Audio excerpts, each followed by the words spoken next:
தன்னுடைய குரு பாரதி ராஜாவின் தொடர்ச்சியாக தற்போது பாக்யராஜும் மறைந்திருக்கிறார். அடுத்தடுத்த அதிர்ச்சிகளை தமிழகம் சந்தித்துக் கொண்டிருக்கிறது.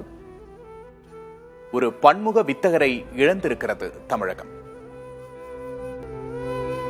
தமிழ்நாட்டையே உலுக்கிய மெகா ஹிட் படமான முந்தானை முடிச்சின் மூலம் தனது அழுத்தமான வருகையை பதிவு செய்தவர், இந்தியாவையே திரும்பி பார்க்க வைத்தவர். ஒரு கைதியின் டைரி, இன்று போய் நாளை வா என்று அடுத்தடுத்த மெகா ஹிட் படங்களை கொடுத்தவர் பாக்யராஜ். மக்களுக்கு நெருக்கமான, மக்கள் மொழியில் சாமானிய மக்களுக்கு நெருக்கமான படங்களை இயக்கியவர்.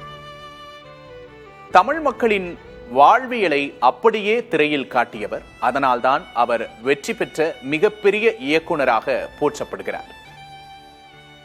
இயக்குனர் கே பாக்யராஜ் மறைவுக்கு பிரபலங்கள், அரசியல் கட்சியினர் இரங்கல் தெரிவித்து வருகின்றனர். அவரது உடல் இல்லத்திற்கு கொண்டு வரப்பட்டிருக்கிறது. கலங்கிய கண்களோடும் அதிர்ச்சிகரமான நினைவுகளோடும் அவரது மனைவி செல்லும் காட்சிகளை பார்க்கிறோம். நம்முடைய திருச்சி சிவா அவர்கள் இணைந்திருக்கிறார்கள். வணக்கம் திருச்சி சிவா. தற்போது இயக்குனர் பாக்யராஜ் மறைந்தார் அப்படிங்கிற அதிர்ச்சி செய்தி நம்முடைய வந்திருக்கிறது. இந்த இழப்பை எப்படி பார்க்குறீங்க? நேற்று இரவு வரை நன்றாக இருந்தார் என்று தகவல். எதிர்பாராத இந்த செய்தி காலையில் நம்முடைய வேலைகள் எல்லாம் ஸ்தம்பிக்க வைக்கின்றது. திரைத்துறையில் அவர் ஒரு சகாப்தம். அண்மையில்தான் அவருடைய குருநாதர் என்று அழைக்கப்படக்கூடிய இயக்குனர் பாரதி ராஜா அவர்கள் மறைந்தார்கள். அந்த வருத்தம், அதிர்ச்சியிலிருந்து இன்னும் ரசிகர்கள் அல்லது கலைஞர்கள் அவர் மீது அக்கறை கொண்ட பற்று கொண்டவர்கள் விடுபடாத நிலையில் இந்த அதிர்ச்சியான செய்தி வந்திருக்கிறது. ஒரு நல்ல தலைவர் என்பதற்கு அடையாளம் பல தலைவர்களை உருவாக்குவது. அதுபோல இவர்களெல்லாம் தங்களுடைய காலத்தில் இவர்கள் வெற்றி படங்களை தந்தார்கள் என்பதை விட அவர்களைப் போலவே சிறந்த இயக்குநர்கள் உருவாவதற்கு காரணமாக இருந்தார்கள். நிறைய புதுமுகங்களை அறிமுகப்படுத்தியிருக்கிறார்கள். 80களில் திரைத்துறையை ஆட்சி செய்தவர்களில் முக்கியமானவர் பாக்யராஜ். எல்லோரும் குறிப்பிடுவதைப் போல ஒரு எளிமையான தோற்றம். கதாநாயகன் என்று சொன்னால் இந்த நிறத்தில் இருக்க வேண்டும், இந்த தோற்றத்தில் இருக்க வேண்டும் என்பதையெல்லாம் மாற்றி ஒரு சாதாரண மனிதன் கூட கதாநாயகனாக மாறலாம் என்று பாரதிராஜ் அவர்கள் ஒரு படத்தில் சொல்லி இவரை அறிமுகப்படுத்தியதைப் போலவே இவர் பின்னாளில் முத்திரை பதித்தது பல பேருக்கு அந்த பாதையில் தடம் பதிப்பதற்கு பேர் உதவியாக இருந்தது.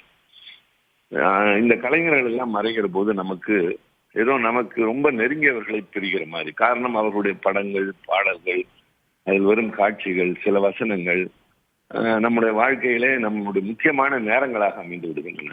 அந்த படங்களை பார்த்த நேரங்கள், உடன் இருந்தவர்கள் அல்லது அதில் இடம்பெற்ற சில காட்சிகள் மனதில் போயிருந்து அவர்கள் மீது ஒரு நேசத்தை வளர்த்து விடுகிறது. அதனால்தான் எங்கோ தொலைவில் இருக்கக்கூடிய அவர்களுக்கு உறவு இல்லாத நம்மை போன்றவர்கள் எல்லாம் கூட இந்த இழப்பினால் பாதிப்பு அடைகின்றோம்.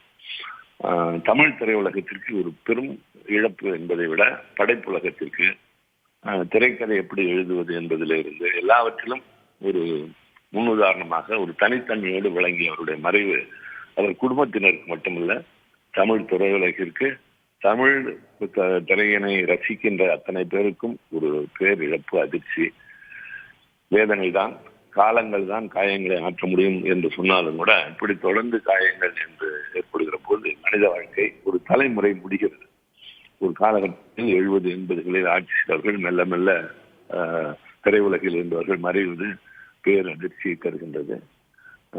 மற்றவர்களோடு சேர்ந்து நானும் என்னுடைய இரங்கலை, ஆழ்ந்த அனுதாபங்களை அவருடைய குடும்பத்திற்கும் அவருடைய பிரிவால் பாடுகிறவர்களுக்கும் தெரிவித்துக் கொள்கிறேன். நிச்சயமா நீங்க சொன்ன மாதிரி அவர் மட்டும் இல்லாமல் அவரை தொடர்ந்து பல ஆளுமைகளை அவர் உருவாக்கி இருக்கிறார்.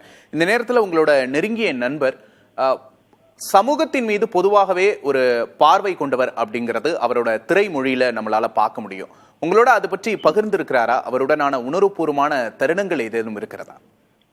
ரொம்ப அவர் கொஞ்ச நாட்கள் எங்கள் இயக்கத்தில் இருந்தார். அப்பொழுதுதான் நெருங்கி சுற்றுப்பயணம் செய்திருக்கிறோம். தனிமையில் நிறைய பேசியிருக்கிறோம்.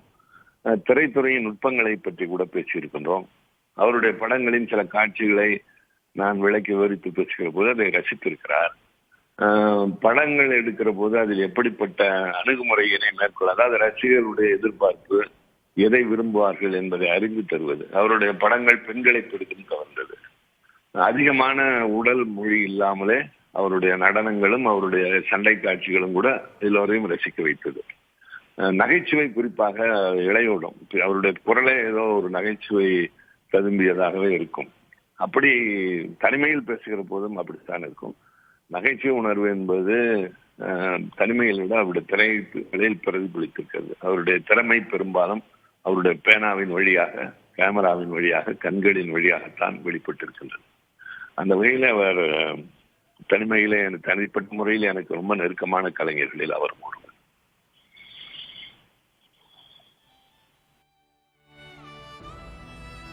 நன்றி திருச்சி சிவா.